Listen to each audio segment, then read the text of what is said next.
Good afternoon. Welcome to Community and Technology, where we connect the global community with news, information, and resources that we hope will help improve your life.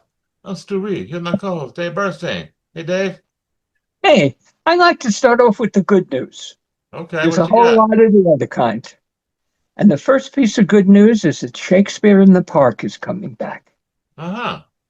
Next, a week from Friday, you can't get in to the first two nights because they used all those tickets for a benefit, but you can get in by Sunday and by Saturday. It's going to have a couple of Hollywood stars in it, Mm-hmm. as it usually does, and a slew of excellent actors, which may or may not include the Hollywood stars. Although this year's, I think, are going to be pretty good. Mm-hmm. The Shakespeare in the Park is free. It has been free since the 1960s, when a crazy man named Joe Paparovsky started putting on Shakespeare in Central Park without any permits or permissions. I like it. Robert Moses, who was Parks Commissioner at the time, said, absolutely not. And Pap both raised a public stink on how can we not accept Shakespeare in Central Park. And if I remember right, went to court and won. So that's the Joe Pap? I'm sorry? Was that Yes, the Joe Joe Pap that did that? Paparovsky, Yeah, okay. who I met a few times way back when. Mm-hmm. And that grew into the public theater, which has three full stages Mm-hmm. on Lafayette Street. Doesn't usually have free stuff. Mm-hmm. And the Shakespeare going around all the city parks every summer Mm-hmm. with a traveling company. Mm-hmm. And I caught a superb version with Raul Julia once upon a time when I went out to Queens to see it. Mm-hmm. But the main theater has now been totally renovated. Well, that meant they had to close it for 2 years, which I don't think was welcome. Mm-hmm. But it's going to be opening again a week from Friday. Okay, great. So Look, you my probably wife will and I get. went to an all-black production of a Shakespeare play. I guess it was kind of as COVID was starting to die down. Everyone had masks, but we were out there. It was an incredible. I think it was As You Like It. I'm not. Which is the one with Falstaff? Which play had that character Full in it? staff is with the Henrys. Okay, I think it Yeah, was he was As a You friend. Like It. I could He be was a wrong, but it was friend an of all. Prince Hal. Yeah, it was an all-black cast, outdoors in Central Park, Shakespeare, and it was really very entertaining. So Well, they were all black. Did they find good actors? yeah, they were exceptional actors. That was it was great. And that's why Joe Papp was one of the pioneers of what they called non-traditional casting, Hmm. saying that because in Shakespeare's day, Raoul Julia wouldn't have been welcome. He Hmm. did a superb Hamlet, Hmm. and neither would James Earl Jones, and neither would all the actors in the one you saw, because Black and Latin actors were not welcome on the stage. They pretty much weren't welcome on the Broadway stage. Tell me Very about hard for Black actors to get work there over the it. Hmm. years because most of the historical plays and most of the current plays were written for the dominant culture and they were all white. So all Yeah. the parts were specified as white actors. Uh, I heard James Earl Jones 3 or 4 times in the park. I think that made his reputation. He was fine. Hmm. And again, they proved that if you are more open and more diverse, you're likely to get more qualified Yeah. people. I remember seeing Morgan Freeman in the park at a play back when nobody knew who he was, back in I, in the early mid 70s. and now he plays God. Okay. A second one. And I should tell you how to get tickets. There's an online lottery that's probably going to be heavily oversubscribed. Hmm. There is lotteries in the boroughs also, but there are not that many seats. There's something that I didn't know was happening. You can go and get live tickets in the boroughs again on August 10th or 11th. You have to check the website. Hmm. You can go to McCamsdum Park, stand online, and quite possibly get a ticket. The main way to get tickets when you didn't plan it months in advance or you didn't want to give them a big donation is to go on the waiting line, which lets you in to the theater at 7:30, play starting at 8. If you get there by about 6, you nearly always will get in and get a seat. And the seat can be in the 10th row center. It's just whoever didn't pick up their tickets. And so I don't know whether it's going to be the same this year, that getting there by 6 o'clock and having a nice picnic in the park is going to work, but it probably will be. And if it's not on the first few days, because those are going to be big for a lot of things, it probably will be later in the run. Okay, I Shakespeare in the Park. just wanted to mention also while we're talking about free entertainment outside, Jazzmobile is alive and well at Grant's Tomb tomorrow, and we got Camille Thurman Not and Daryl tomorrow.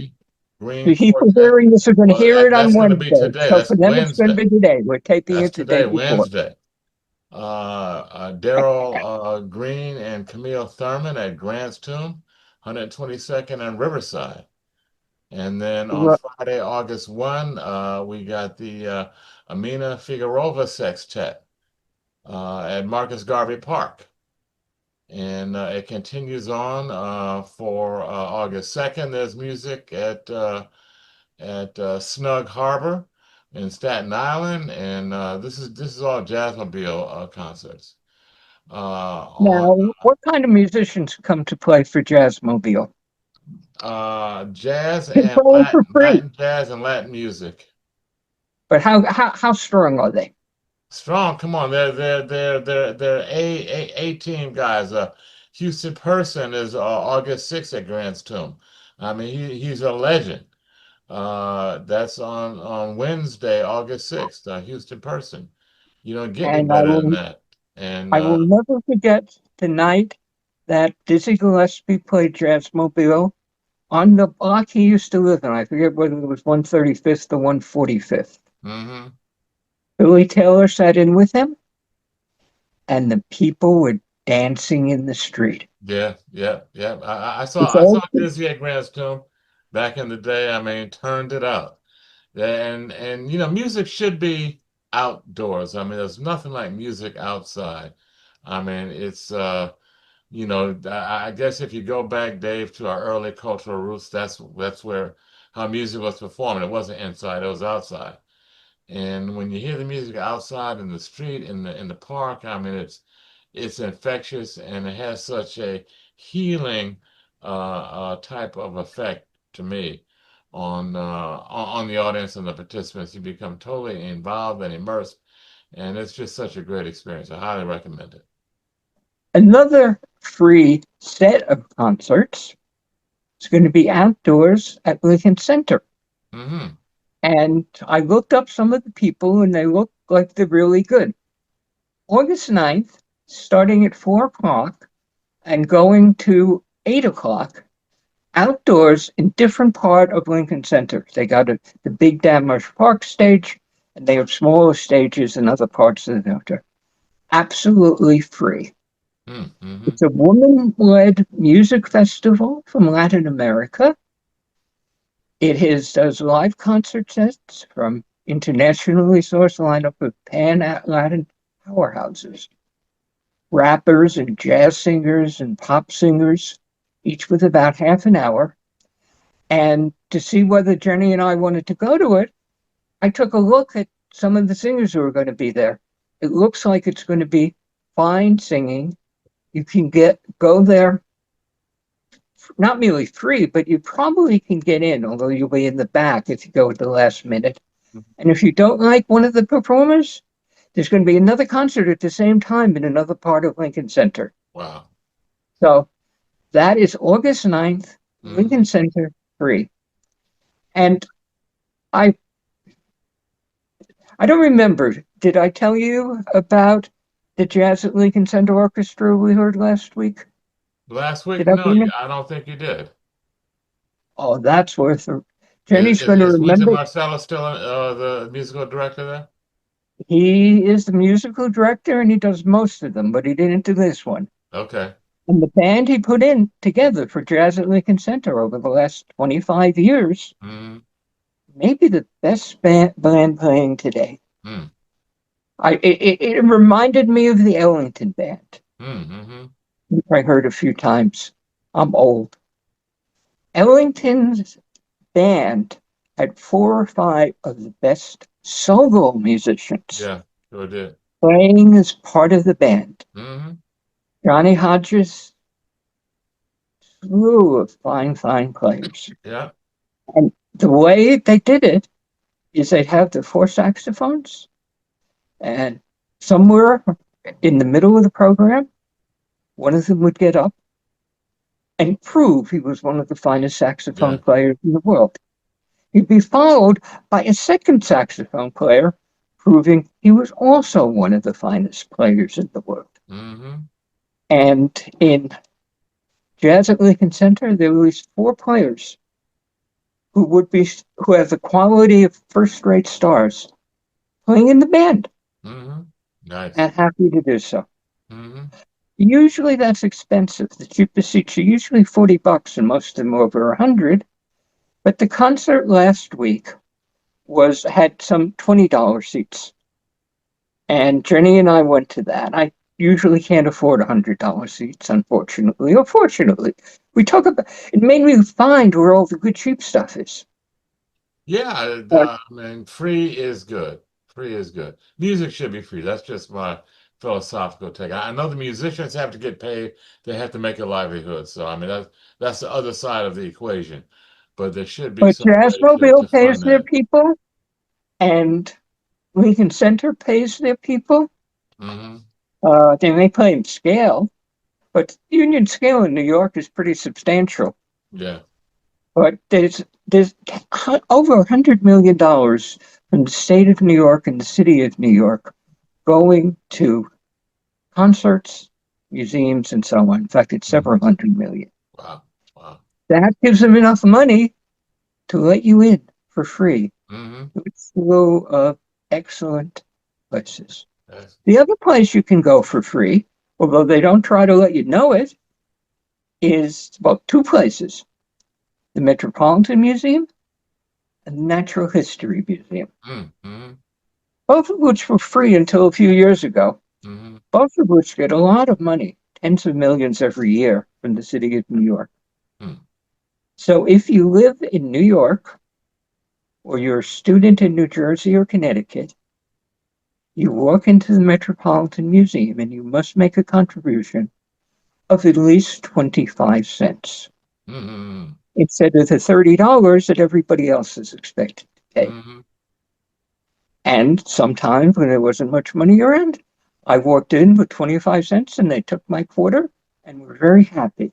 So it's not quite free, but a quarter isn't very much from one of the half dozen best museums in the world. Hmm. Hmm. The Natural History Museum has the dinosaurs Yeah. and the rocks and the whale Yeah. and the elephants. Yeah. Right there on 79th Street, Central Park West in Columbus is Yep, worth a visit. same thing. You can give them a quarter when you come in if you're from New York. Hmm. At the Met, you can even bring 3 friends with you who could be living anywhere. Wow. So what people are starting to do is they stand in the front of the Met, see people coming in and say, "Are you from New York? May I go in with you?" Hmm. And Hmm. you can bring in 4 people with you. Wow. The Met and Shakespeare in the Park are usually unforgettable experiences. Hmm. They don't always hit it at Shakespeare in the Park, Mhm. but I can remember a dozen more, 2 dozen fine plays performing as well as anything on Broadway. Sure, sure. Well, Dave, I'd like to do a segue now while we're talking about the park and parks in New York City and things going on. There was a really fascinating story that you unearthed. It wasn't fascinating, it was It horrifying. was horrifying, but what was fascinating was that the brother was able to stand up to the ICE agents and stand them down. And what I'm talking about is a guy by the name of Wilder. His name is, let me get his first name. It'll somewhere in this story here. Anyway, I'll find it while you talk. okay. Uh, this guy, Wilder, Yeoman Wilder is his name. He's coached local kids for over 21 years here in New York City, including four who've gone on to the pros. And he has something called the Harlem Baseball Hitting Academy, which for the past 21 years has been training kids. And interesting, what he says is that there are no tryouts. Uh, and he says we don't take the best players. We take the guys that got cut. And there's no minimum fee. He tells the kids, if your mom can cook us some rice and beans, that's all we ask for. And he's produced 400 college scholarship baseball players. 400, Dave, have gone on to Stanford, Princeton, and Columbia, who are now doctors, Yeah, cops, some of those and work on kids are Wall not Street. going to be going to college, at least in the United States. Tell them why and what was going on and what happened Well, what this happened? I mean, time. the reason this is a story now, despite this guy's stellar record of working with kids in the city, and they play in Riverside Park. Just recently, masked armed ICE agents descended on the baseball field in Riverside Park, questioned a dozen or so 11 to 14-year-olds, Dave, who had just finished batting practice. And they left only after the coach, Yeoman Wilder, confronted them and told them he was willing to die to make sure his kids got home. And what did those agents do at that point? They eventually turned around and went home, or left, I No, should they say. didn't. The first thing Well, they did was they threatened to arrest them. they first were questioning the kids about where they were from and where their parents were from. I mean, What countries go around and ask kids to inform on their parents on a regular yeah, basis? yeah, that's China did crazy. that in 1965 with the Red Guards, where students were expected to inform on their parents, and some of whom were killed, and many were beaten because of it. Hmm. Yeah, Yeah, I that's mean, what they did in China in the worst days under Mao. hmm yeah. This guy Wilder said it when they first approached, he thought the ICE agents were talking about baseball, and then I heard, "quote Where are you from? Where are your parents from?" And four of them had face masks on it. All had guns and tasers. And Wilder says, our kids are from Washington Heights and Dykeman and the South Bronx and parts of Queens. They're black and Latino. They come from the projects, kids who love baseball, who can't afford baseball. We also have one white kid by the name of Milos from Harlem, and he's proud of that too. All are American citizens. And ICE had not, a spokesman said that ICE had not conducted any recent enforcement activities in the vicinity, but this They happened. lied. Yeah, they lied. They outright lied. This happened. All governments lie. Yeah, this happened. And the guy, Yeoman Wilder, again, who's been coaching for 21 years and who was a legend himself in terms of his own baseball career, uh, he brought this story out. So, in the follow-up, Wilder has met with Congressman Adriano Espaillat, and an immigration attorney also volunteered to sit down with Wilder and his kids. So they are not rolling over. And uh, even though in the next practice where they were supposed to play, only one or two kids showed up. But most at the most recent practice, at least half a dozen kids came out, and it sounds like they And a are volunteer say back lawyer to to normal. protect them. Tell me some of the things that a volunteer lawyer would have told the kids or anyone else confronting the immigration agents. Let's not just, of course, just call them that. You can use the bad names. First, I think that the lawyer would have told them not to say anything. You know, absolutely. why And do I have to even respond to the ICE agents? They're asking me where I'm from, where my parents are from. I'm not an attorney, Dave, but my advice would be to say F you. You know, I'm not responding to you. Who the heck are you to be requiring me to answer your questions? and in fact, that's exactly the advice that everybody is giving to people when confronting ICE. Mm-hmm. You do not have to talk to him, and you're a goddamn fool if you do. In addition to which, unless they have a warrant, which they almost never do, you don't have to let them into your house. Yeah. And in fact, there was a case at Columbia where they came to arrest people and deport them because they were supporting the Palestinians, a story we may get to in the second half, Mm-hmm. where they simply refused to let him into the apartment and the agent had to go away. Mm-hmm. They came back later with a warrant, but by then the guy had gone elsewhere. Yeah, but these guys So are running up on kids in the street, Dave. This is to me, this is unconscionable. 11 to 14-year-old kids running up and on the street. why not? They did it in communist China Yeah, but this 60 is the years US ago. of A. This is New York City. Come on. Well, let's tell you a few more things that have been happening in New York City before our break. Okay, well, we just got a couple minutes before the break, but go ahead. And I'm looking really quick.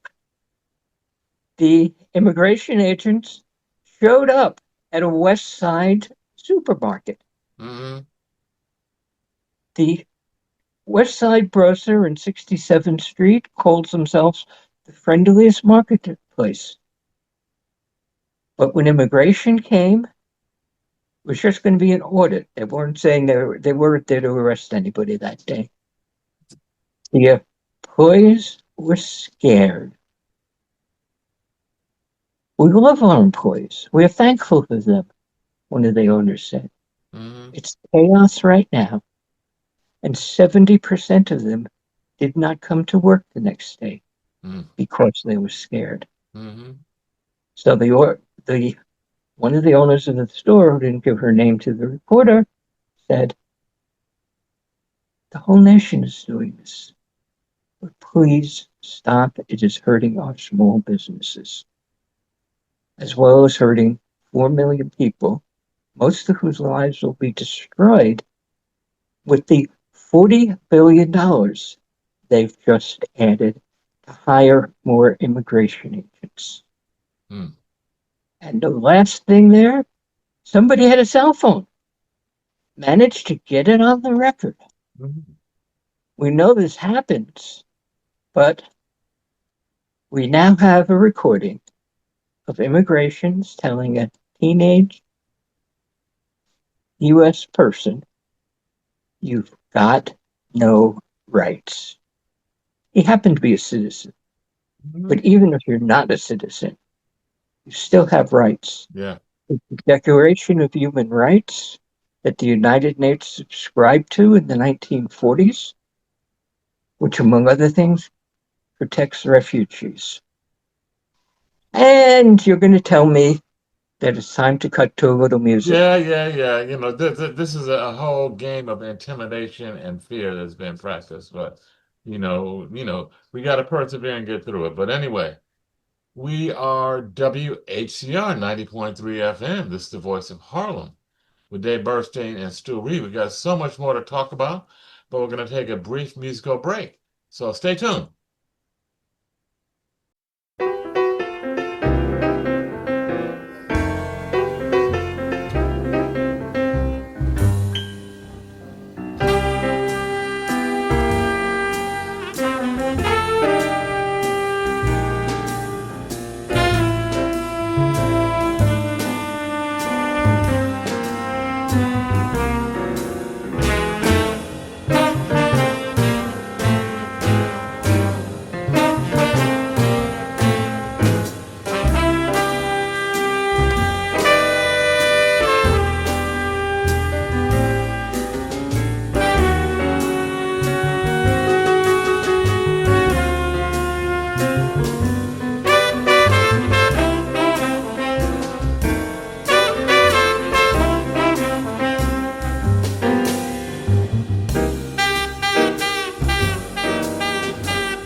Okay, we're back. Community and Technology. Dave Burson and Stu Reed on WHR 90.3 FM.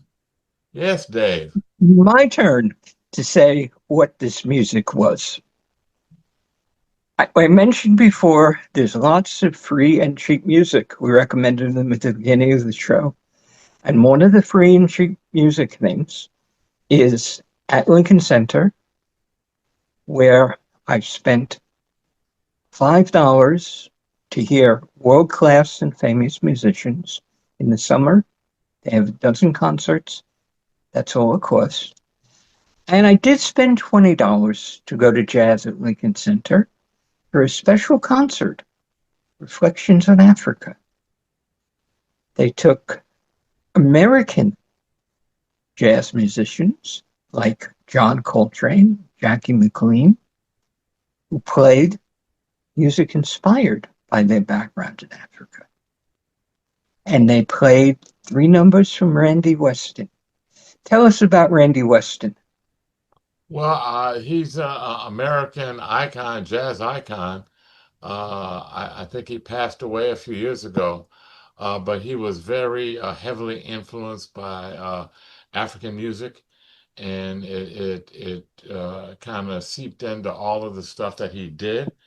And I think we just heard a little bit at the break for our listeners and viewers who may not be familiar with his music, but he was an incredible jazz guy and I guess one of the early pioneers of what we now call world music, where you're looking at the influences of music all across the planet and bringing it all together.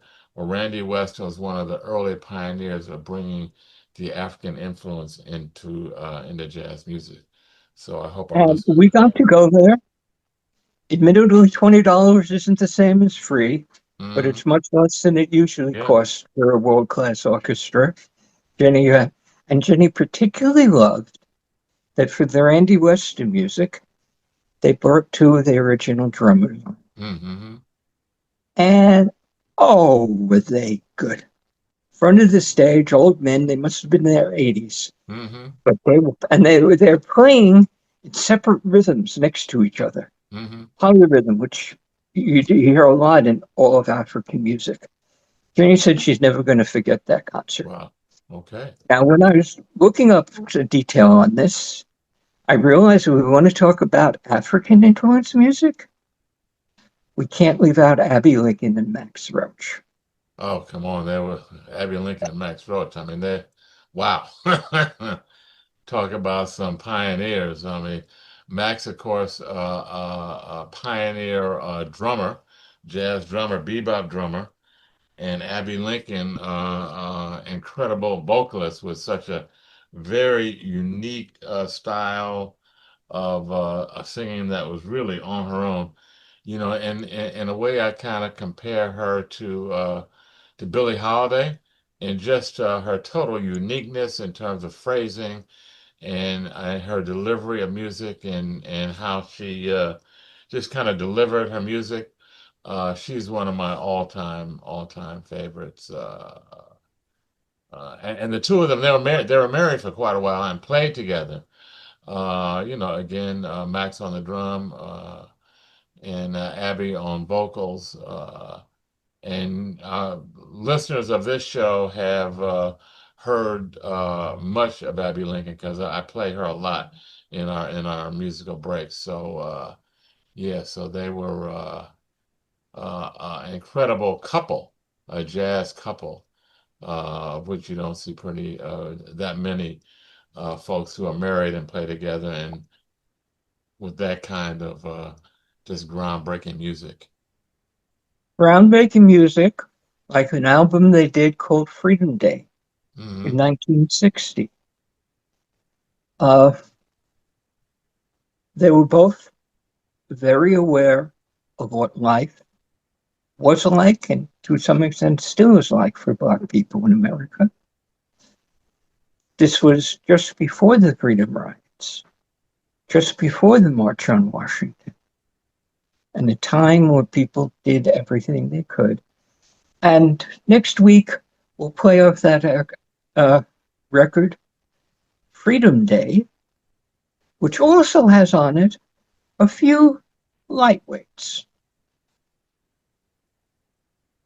Well, Brooke Little played on it, and Coleman Hawkins, one Okay. of the Yeah, one of the Abby finest. was quite a composer. I'm not sure if she wrote the piece you're referring to there, Dave, but she was quite a composer as well, and wrote some incredible music and lyrics that she sung over the years. So she was a groundbreaker. She was a pioneer in many ways.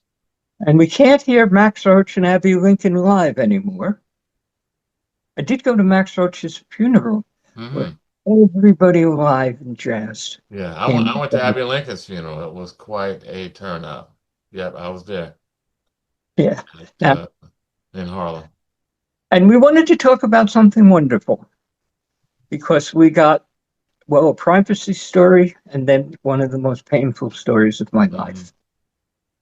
Well, an interesting privacy story. It's a little scary, but interesting nevertheless. Something called WhoFi, not Wi-Fi, but WhoFi. WhoFi researchers at La Sapienza University in Rome. They've developed something called a WhoFi system that can identify and track individuals using Wi-Fi signals bouncing off of their bodies, Dave, with a 95.5% accuracy. And it works through walls. Mm, Yeah. this is incredible. It's a neural network powered system that using basic TP link routers, and it creates a unique fingerprints based on how Wi-Fi signals interact with different bodies. And through, I guess, their algorithms and their recording of these, how the Wi-Fi signals interact, this WhoFi system is able to identify and track people with nearly 96% accuracy. Uh, the system was tested on a number of people wearing different clothing combinations, and as you say, it works through walls as well.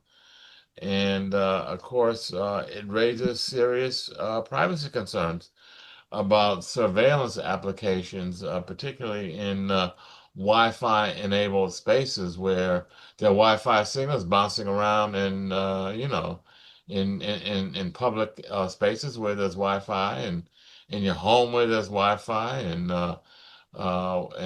so-called cafes and McDonald's and restaurants and other places where there's Wi-Fi, and that this technology can capture those Wi-Fi signals and identify people. It's a little disconcerting, Dave. Lots of privacy stories this week, including how Facebook says they will not obey the European uh, regulations that are coming into force on privacy. Really? And they've asked Donald Trump to tell the Europeans that they must do whatever Donald Trump and the Americans tell them to do, Hmm. protecting Facebook.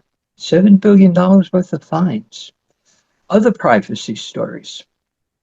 One worth remembering that there is no legal confidentiality on ChatGPT Hmm. or any of the services out there. Mm-hmm. That's by Sam Altman, who's the CEO Okay. of OpenAI, ChatGPT. And a lot of folks use GTP powered services for counseling and therapy, do they not, Dave? Millions. Yeah. It's become enormously popular. Hmm. And the reports say that almost every teenager and people in their early 20s talk to ChatGPT more often than they talk to friends. Because ChatGPT always tries to be nice to them. Hmm. That's what the AIs But do. there's no privacy there. I mean, that information, those chats, those conversations are open and available to whoever's able to grab them.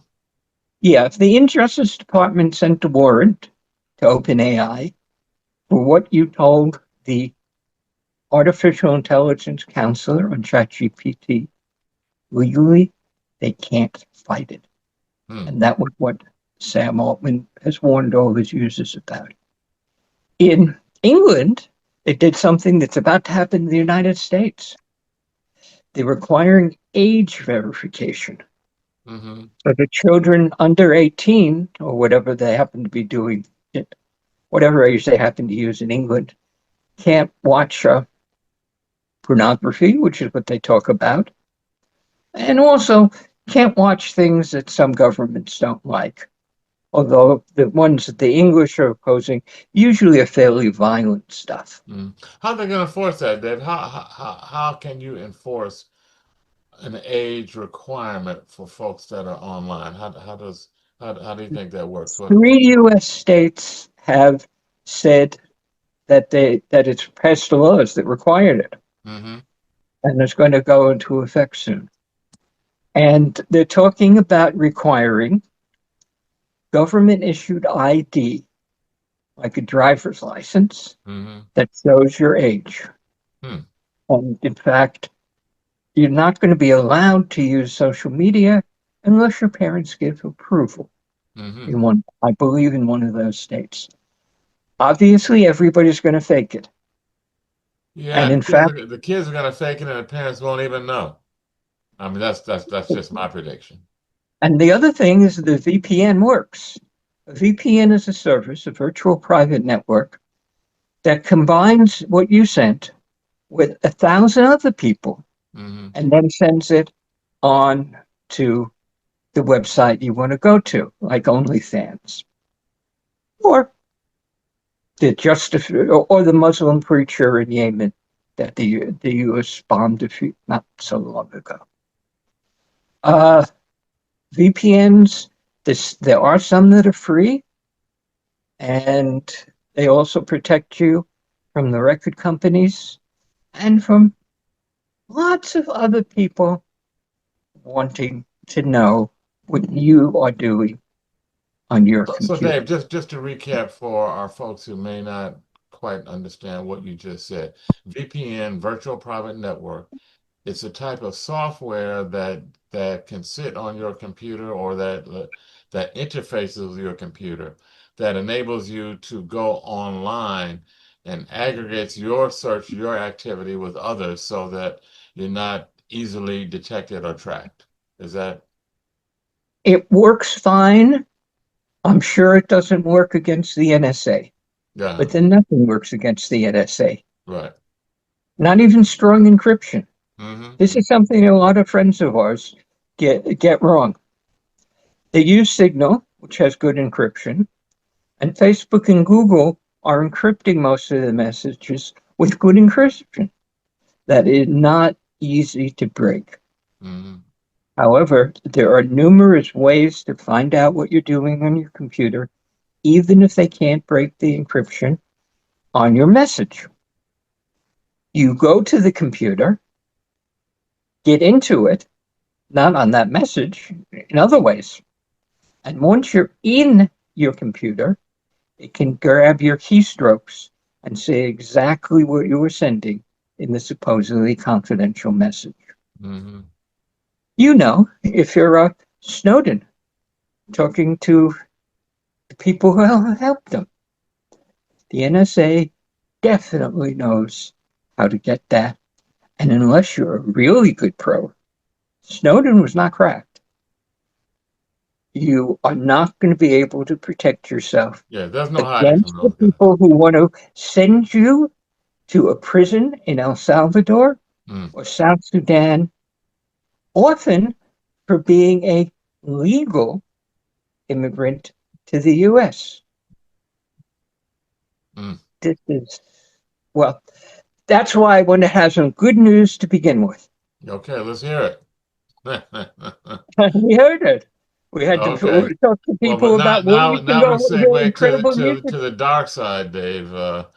Talking about privacy and the fact that there is none, particularly from the government. Now, Dave, there's another privacy thing going on that I hadn't heard about. Something, an app called Flow that does a menstrual tracking application. What is that about, Dave? What's going on with that?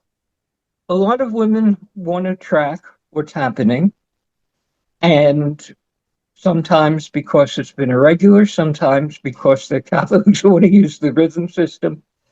So there are applications out there that would allow you to track your menstrual cycle. Mm, Well, one of them, called Flow, now is in an active trial, just started this week. And so are the people they sold that data to, mm, including Facebook and Google. wow. Now, that's health data, and they did not ask permission. Mm. It's at federal court in San Francisco right now, and there's a big suit. There's another suit we'll tell you at the end of the show, but there's one more story we didn't want to leave out. What's that? Take it. You lost me there. Which one is that? Something that, to my mind, is one of the most horrible things that's happened in my life. Because, among other things, I have some relatives who are strong supporters of killing Palestinians Yeah. by the Yeah, well, tens of okay. thousands. Well, that story is very disheartening. And what we're seeing is that reporter from Tel Aviv, reporter by the name of David Remnick, Not who's reporter been, from Tel Aviv. He's the editor of the New Yorker magazine in New York. He went to Israel to yeah, find out what was going on. yeah. And what he found is that the real story about what's going on in Gaza is not being reported. The country is celebrating their victory over Iran. They're pumping their chest about that, and basically what he says is, and I'm quoting from David Remnick, the horrific scale of suffering among Gazans is nearly invisible in the Israeli media, aside from the liberal paper Hearts and a few smaller outlets. The war against Hamas, Remnick observes, was the moral nightmare that everyone tried to ignore. So the entire country is being whitewashed with news that does not report all the horrors that's going on in Gaza. We see it over here, but the Israelis, where this stuff is being really perpetrated, Israeli citizens are not aware. They're not being informed of what's going on. Uh, Oh, yeah, they were aware. well, That one was maybe they too are, but big. But if not via the they, mainstream but media over if there. they watch their TV or read most of the newspapers, they will not hear about the people who are starving to death. Right. Among the people who talked about that in the last week, called it, Donald Trump said that the Israelis had to do something about the starvation. The French made a point of recognizing the Palestinians as a state, and the British are talking about doing them because they feel they must do something because there is no food. And most of the people being deported now were not merely legal, having things like student visas, but many of them, tens of thousands, were fired by Amazon. They were working completely legally. We gave temporary visas that allowed people to take a job in Hmm. Amazon warehouses, if they came from Haiti or Venezuela or Nicaragua, and we're in war against Venezuela and Nicaragua with everything except the Marines. And they came here. And what do you think the immigrants who come here do? They don't have money. They There's work. no easy way. They find work. They find work. All the Haitians, and I believe the Venezuelans and the Nicaraguans as well, hundreds of thousands have lost their papers to be in the United States. And many of them, more than 10,000 apparently, were just fired by Amazon, Hmm. saying, well, the government has told us it's illegal for us to have these people work here. That's crazy, Dave. They You missed know, one of the things I'm looking at, the Knight Institute, the Knight First Amendment Institute at Columbia University, just filed a lawsuit, AAUP versus Rubio, and they are accusing the Trump administration of ideological deportation, which of course I don't it's think will true. stand up in court, but that's what appears to be happening.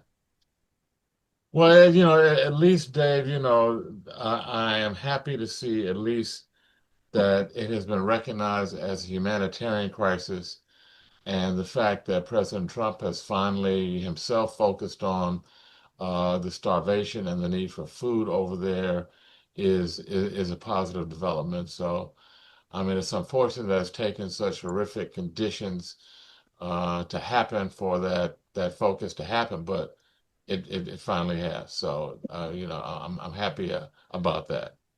But Dave, we're almost out of time here, and Oh, and I got a good I story know to you end had a on. good kicker related to some of the privacy issues that we've been talking about. What's your kicker for today? Down in Argentina, a man was awarded $12,000, or the equivalent in pesos, because Google Street View camera looked over his 6-foot wall into his garden and took pictures of him naked as the camera was going by. And Oops. somehow that got out and got broadcast on TV. They were shared widely on social media. He Wow. was ridiculed at work and among his neighbors, and the appeals court has just awarded him $12,500, or as I say, the equivalent in pesos, from Google for taking and distributing photos of the man negative. Okay. Somebody's watching you wherever you are. So, Yeah, I've seen those Google cameras. They put them up high. They want to uh-huh. get a good view of everything there. Yeah, And yeah. I've seen them driving through my neighborhood. Yeah. you can go to Google Street View now, go to their camera, the photos they take, put them into some AI, and get a three-dimensional model of the whole block as if it were taken from above by a drone. Wow. That's one of the AI things I saw this week. Okay. Okay, we got to leave it there, Dave. We're out of time. Okay. Okay. This has been Community and Technology on WHCR 90.3 FM every Wednesday, 5 p.m. and on the web at whcr.org. Check us out. You just might learn something. Thanks. Good night.